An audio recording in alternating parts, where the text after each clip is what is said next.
Good morning, ladies and gentlemen. Welcome to my first tutorial style video for Grand Theft Auto Online, as always sponsored by RageWorks.net. This video, the idea for it came from my buddy Red Leader 327. Thanks for that. It basically, you've seen videos on doing your import-export work with a Cargobob, and we all have had to suffer through that horrible mission that Rockstar finally took out with the offshore car.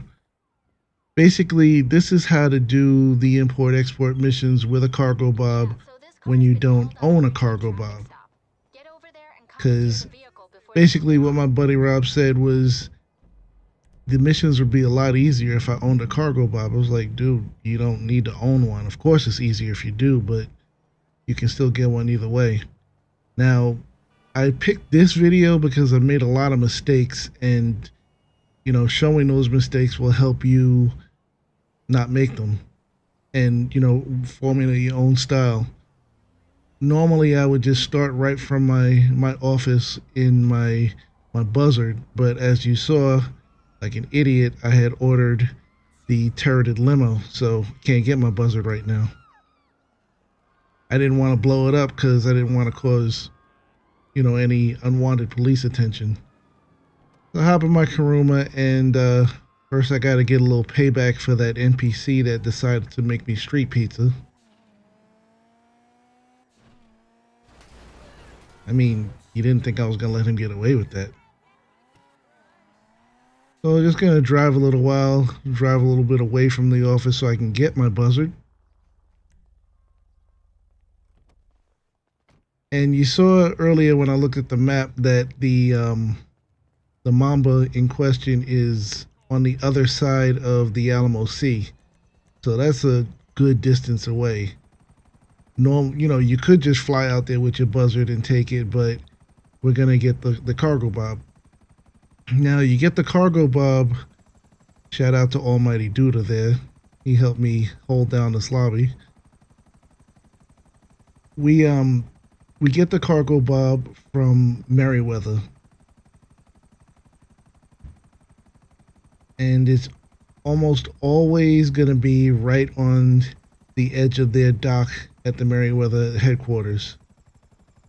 And if it's not this warehouse you see me flying past, you can just loop around it and just come back to this spot, and it should spawn. Sometimes it takes 1 or 2 tries. In this instance, it took about 5 tries.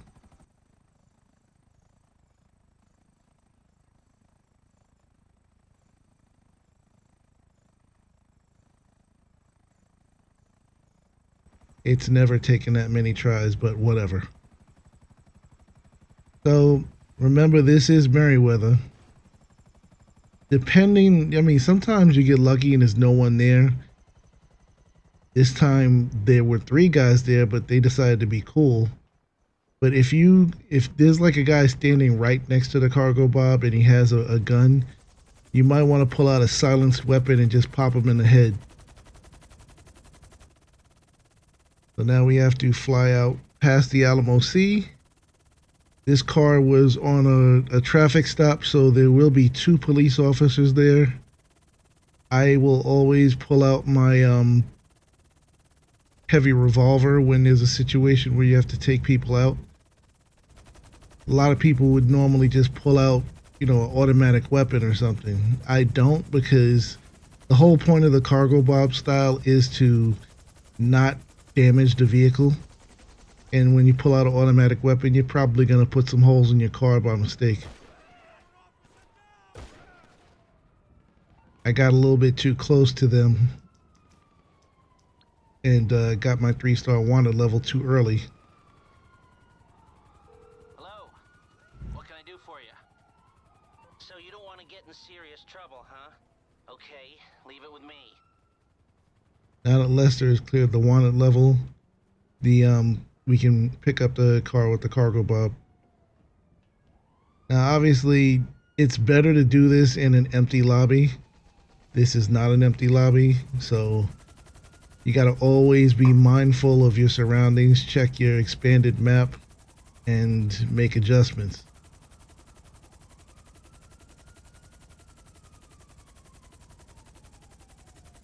Also, you got to be careful picking up the car, not to damage it. And once you have hooked it, you got to be careful when you ascend, because you see how it's swinging? It can swing and hit the Cargobob, and one of two things can happen. You can get damage to the car, which obviously kills the whole point of using the Cargobob, or it could hit, cause damage, and detach from the hook, which would be really bad. So this was a chill lobby, thankfully. At that moment, anyway. Had some trolls to deal with later on. Once you get to your hideout, depending upon which vehicle warehouse you have, you gotta slow down and make tiny adjustments with the analog stick, because if you move too much, you're gonna swing the car. The analog stick and the L1 and R1 buttons are your friends here. Because of where my warehouse is, there's a lot of other warehouses and telephone poles to worry about, but I managed to drop it off perfectly. Unlike the Cargobob, which is basically a flying whale, which I bang all over the place, which you're going to see in a moment.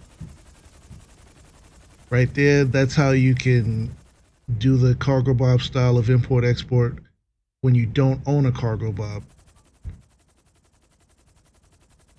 I was trying to put this down carefully, because if you do own a Cargobob, you can put the Cargobob right here, and when you start the delivery mission, you can once again pick up the car and deliver it. I'll do a separate video for that, because I actually do own a Cargobob now.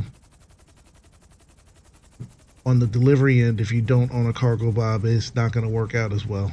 But thank you guys for watching, and I'll see you in the next video.